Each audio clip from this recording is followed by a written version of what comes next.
Plus de 20 ans après Mission Cléopâtre, Alain Chabat revient aux manettes d'un nouvel Astérix. Mais cette fois, c'est une série animée en 3D qui sera disponible sur Netflix dans 190 pays. Alors, pari réussi ou potion ratée, aujourd'hui on plonge dans Astérix et Obélix, le combat des chefs.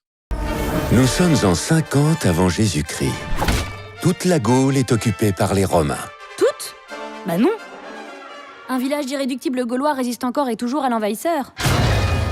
Non, mais Metadata, ça va pas, non? On va pas dire ça à César. Dans cette aventure, Panoramix perd la mémoire après avoir reçu un menhir sur la tête. Merci Obélix. Résultat, plus de potions magiques. Les Romains en profitent et organisent un combat des chefs entre Abracoursix et A plus Bégalix, un leader gallo-romain. Le sort du village est alors en jeu. Oh César, tu as sûrement déjà entendu parler du combat des chefs ? Si un chef gaulois veut prendre le contrôle d'un autre village, il défie l'autre chef en combat, d'homme à homme. Le chef qui remporte le combat devient le chef des deux tribus.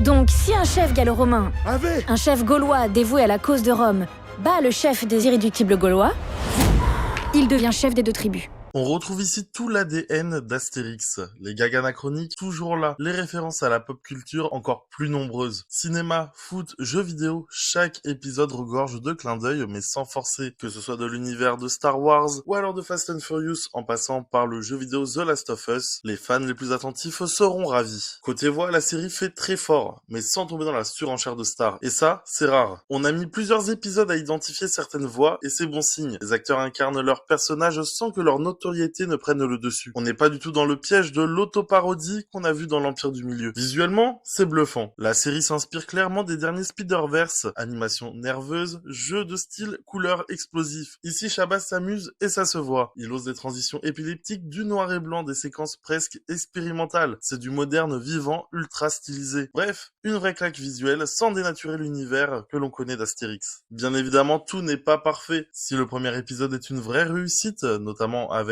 un flashback d'Astérix et Obélix lorsqu'ils étaient enfants, la suite s'essouffle légèrement. Certains épisodes tirent un peu sur la longueur, on sent parfois que la série a voulu remplir son format de 5 x 30 minutes, quitte à rajouter des scènes un peu dispensables. Mais soyons clairs, la série parle à tout le monde. Les enfants vont adorer les bastons, les gags et l'énergie, tandis que les adultes, eux, capteront les multiples niveaux de lecture et les références bien placées. C'est du Astérix moderne mais fidèle. Ça respecte l'esprit d'origine. Ça ne prend pas les fans pour des pigeons et ça ne fait pas l'erreur de vouloir réinventer à tout prix. Juste une vraie proposition d'animation faite avec passion. Alors, faut-il regarder Astérix et Obélix, le combat des chefs ? Oui. Surtout si vous avez grandi avec la BD ou les films. Malgré quelques longueurs, c'est drôle, c'est beau, c'est bien écrit et surtout c'est respectueux de l'univers original. Chabat prouve encore une fois qu'il connaît ses Gaulois sur le bout du javelot. Et vous, n'hésitez pas à nous dire ce que vous avez pensé de la série. Si vous avez capté quelques petites références, dites-les nous en commentaire.